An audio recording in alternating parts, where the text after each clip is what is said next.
We're here with Anthony. We're going to talk about work and life and the lessons from both. How are you doing? I'm good. It's a Wednesday, hump day. So that means, it's close to the weekend. Why is it called that? Because you're getting through the hump of the week.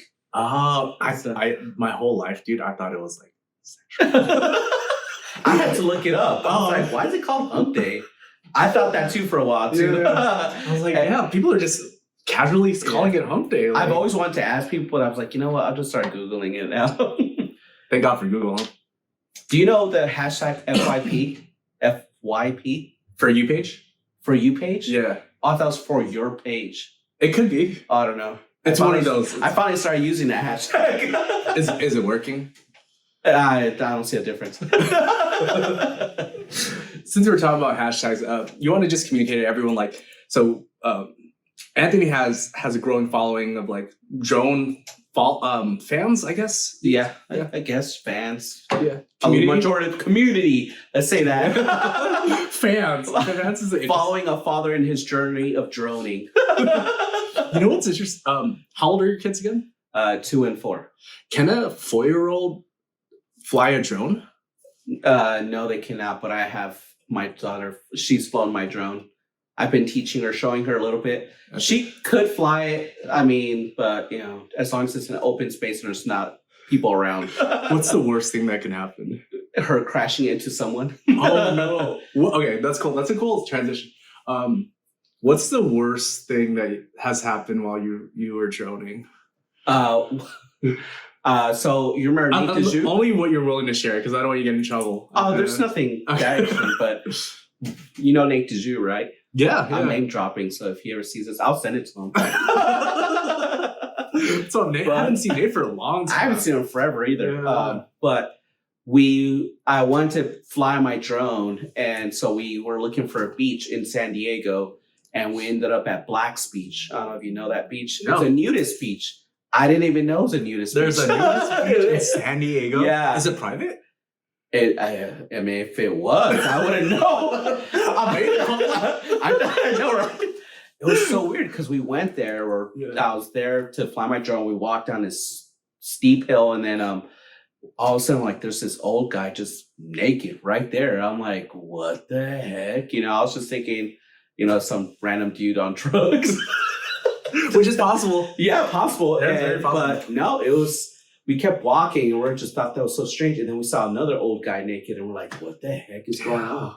And then I looked it up, and it was a nudist beach. Interesting. And the reason why I looked it up too was because when I was flying my drone, there was this huge, someone drew this stick figure of a naked man on the beach.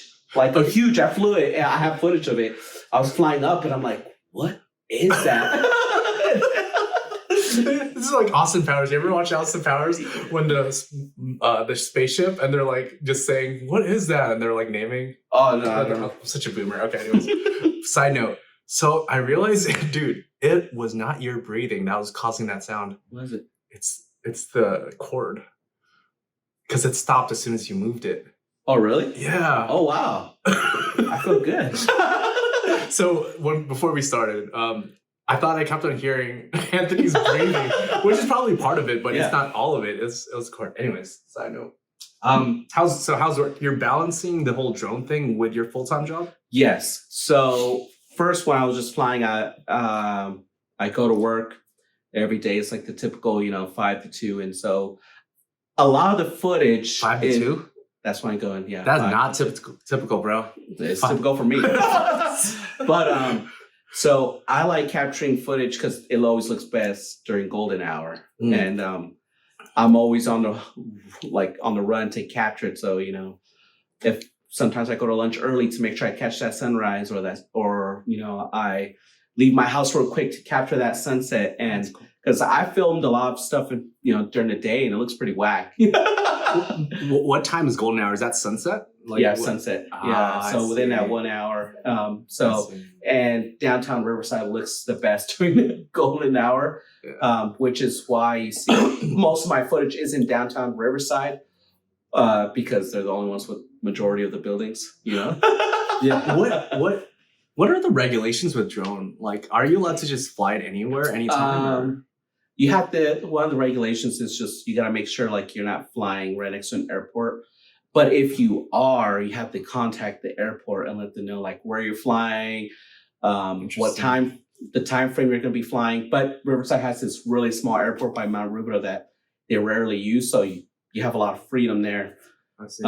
You can't fly over tons of a crowd of people. They're not really specific on this, but they would say don't fly over crowds of people. I'm like, well, what do you consider a crowd? Like, you know, like I can imagine you just like, okay, go ahead. There's like 4 people. It's party, bro. But you could pass by them, but you can't follow along with it. I recently had a cop message me one time on Instagram saying like, hey, like, tell me that because I flew past a car and told me that I was not abiding with the FAA regulations. And I was like, well, I mean, the car just passed and I just passed it. Like, it wasn't like I was following it. Yeah. But he said cool videos and he still follows me. So nice. But I'm just feeling like, man, I have all these cops following me. I'm like, are they just waiting for the right move? That was 5 people. I know, right? That's definitely a crowd. I know. But no, ever since that, I've been like, I've noticed I have more cops following me. So I'm just been like, all right, they haven't said nothing yet. You could block them. I know, right? There might be more of them. Anthony hasn't been posting in a while. That's interesting. Yeah, it's crazy because I bumped into them in downtown before. Yeah. But I don't say anything. So is there a way, let's say worst case scenario, you lose your drone. I don't know how it works where like the frequency is disconnected and it just keeps on flying. I don't know. Is there a way to track who the drone owner is? Yeah, it has remote ID. But the average person won't know like what to do with it. Like if someone just sees it, they're like, oh, free drone. Yeah. But usually with the new DJI drones, like the newer ones within the past 3-4 years, if you lose connection, it flies right back to where it landed. Oh. So that's why I love it. But DJI is the most trusted brand, in my opinion. Okay, not sponsored, but for someone like me, I've never flown a drone, but I would love to like learn and then like maybe even like fly it so I could use footage for myself. What's the price range for something that's like decent, like for droning? For droning, I mean, a lot of people have different ranges. Like if you're just doing real estate, you can make about $500-$600 just to record outside the house and then taking pictures. A lot of people do that. You could actually charge more. Oh wait, I see. Not as a service. I mean, like, how much does the equipment cost? Oh, the equipment. Yeah. Okay. Yeah. So my drone, the big one, the Mavic 3 Pro, cost about $2,300. Woo! I know. That's an investment. I mean, I just got it for a hobby, but and then I have another drone. It's a Mini 3 Pro, which is super light. Shoots vertical footage, which is a plus for social media, especially for like TikTok or anything that's vertical. Yeah. That I would say is the go-to drone for those type of people. That costs $1,000, and if you want to buy batteries, I think the 2 battery kit costs about $500. Okay. So they could get pricey up there. I mean, if you have the funds and you're going to use as investment, then I'll say go for it. It would expand your business even more. Unless you have a friend who has a drone. I know, right? I've had people who contact me that want free service, and I'm just like, you guys are friends, but I'm like, it's still a lot of my time that I'm using, Yeah. And right now that I have kids, I have a job, I have a wife, I really don't want to just do something for free and you're taking me away time from my family. For sure. Amen. So that's why I think like I've had friends like now that when like friends have businesses, I'm not asking for a discount. I'm like, dude, I'll pay for what you're asking for. Because I'm like, this is your business. And I feel like that's a respect to that person too. Like, hey, like, I respect your business and I'll pay for what you're worth. I'm not going to be like, hey, can I get a 50% discount? So when people do that, I kind of, I wasn't going to do it, Anthony. I was just joking. No, but like definitely I would do it if it's like a partnership. Yeah. But if it's just like, hey, you just want like, some cool drone video for your Instagram, I'm like, yeah, man, I'm not going to waste my time doing that. You know what's interesting? I've served a lot of different types of clients through like all these businesses I've been growing, and the ones who I like what you said about discount. The best clients are the ones who don't do that, because they like what you said, they value your service, right? And I think it's easier to work with them too. Like I just closed a client recently. Not going to name drop this YouTube channel, but I closed it like yesterday, the past 2 days. I literally sent like a price sheet. No questions, yes. Like, you know what I mean? And then compare that to someone who's trying to get a discount, and they're like, can you, and they ask for more. It's crazy. The people who ask for a discount try to get more from you. It's so weird. That is the craziest thing. Yeah. I've had a real estate company who were just trying to milk me, like for, what I do. Yeah. That's crazy. That is true. I agree with you. Like the people who ask for like a discount or won't even give you, what you're worth. Yeah. They ask for the most. Like this company asked me, hey, can you give me vertical footage and landscape footage and can give me pictures for this amount? And I was like, what? I was like, yeah, no, thank you.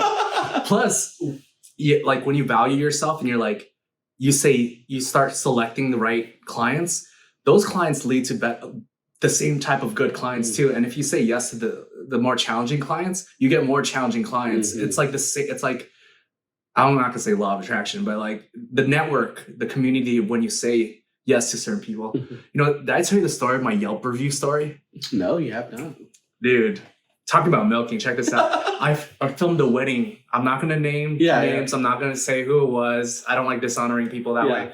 But I filmed this wedding, man. And this is when I was first starting this, like the first 6 months when I was doing like weddings, like took it seriously.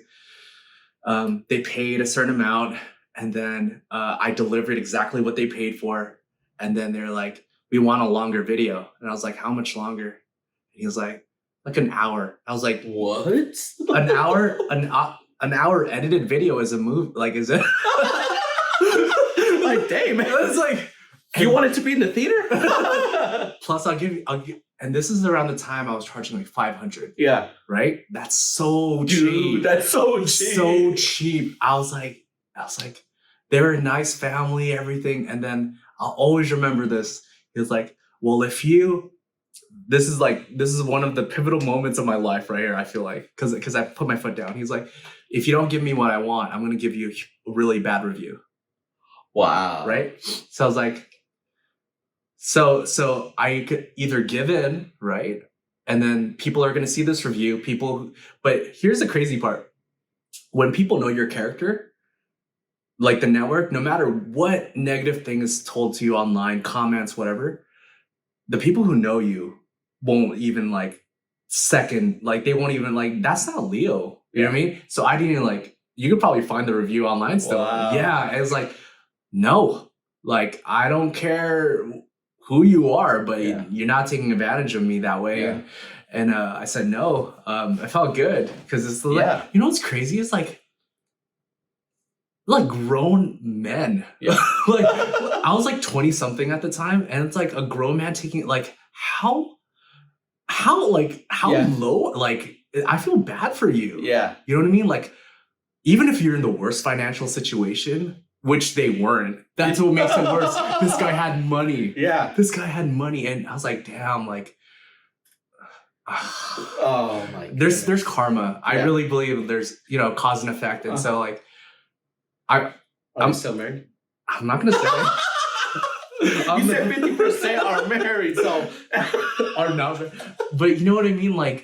Your character, so you're big. I was like, I'll do an hour. At that time, I was like, I'll do it for a couple more hundred, right? Because I was like, I wouldn't mind the extra money. I was like, it's a lot of work too. But I was like, you're willing to take advantage of a kid, of a 20-year-old Yeah. for a couple $100. Like how low like I'm not Yeah, gonna yeah. judge you. God will.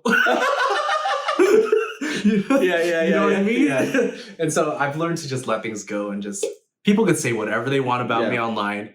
People know who I am. Yeah. And the people who don't, then you could judge for yourself. Mhm. You know what I mean? But yeah. That's wild.